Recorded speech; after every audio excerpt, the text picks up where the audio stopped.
Gilibot ni Vice President Sara Duterte ang mga evacuation centers sa nagkadayang lugar sa Negros Occidental aron personal nga masusi ug masuta ang kahimtang sa mga residenteng apektado ni Bagyong Tino. May bisita sab si Duterte sa Himamaylan City, Pinalbagan City, Moises Padilla, La Castellana ug La Carlota City. Una nang nagpahigayon og relief operation ang Panay ug Negros Island Satellite Office sa Bacolod City sa nisgutang mga lugar. Nagpaabot sab sa iyang pahasubo si Duterte sa mga pamilyang namatayan tungod sa Bagyong Tino sa Bago City, Negros Occidental.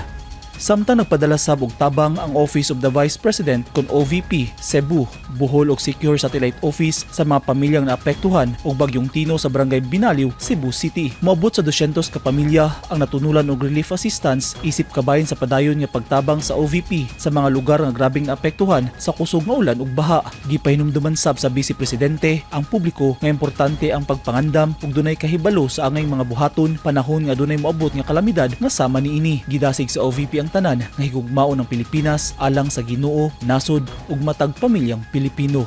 Eugene Hinutan, Newsline Philippines. Stay safe.